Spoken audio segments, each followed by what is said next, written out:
Hello everyone and welcome back to Milo Farms. Well, out in the shop today, and we just finished taking off the backhoe off the Kubota L3901HST tractor, and we are going to be getting this set up to pull a small disc around to help smooth out some areas, and then later this summer to be pulling a bush hog behind here. So we need to get the 3-point put back on the tractor, which obviously has to come off for the backhoe to be put on. So you can see here these orange brackets are for the backhoe, and they stay on the tractor and are out of the way for what we need. But we have all the parts right here for the 3-point, and so we're going to go ahead and get started putting that back on. So you can see here we have the lift where it attaches, and then right down here we have the lower pins here where the lower links attach. So we're going to first start by loosening both these bolts, which I've already done, and get the lower arms put on.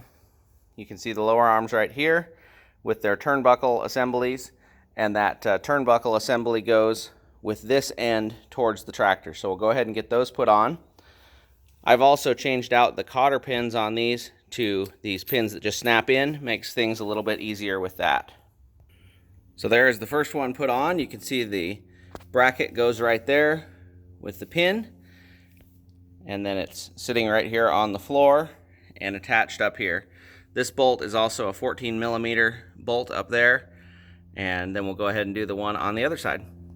So there's the two lower arms put on. So now we're going to go up here to the top arms and hang the top arm here and here. The adjustable one will go on the right. There's the top arms put on, and now we'll go ahead and put them in the holes. Here we're going to use this front hole. If you want your lift to sit higher, you can use the back hole, but then that one is the one we're going to use there. And there it is, all set up with the lower links and the stabilizers. Then we're going to go ahead and put the top link on, which is laying right here. And that top link is going to go in one of these choices up here. So we have the lower one here that you would use for more things that would engage into the dirt, like a plow or disc or things like that. And the top link up here that you would use for things that are like a finish mower, things like that. So we'll go ahead and put that on the bottom one, and then we will go ahead and back it up to the disc and get ready to go. So hope everybody enjoyed the video, and remember, you can't finish a project without getting started.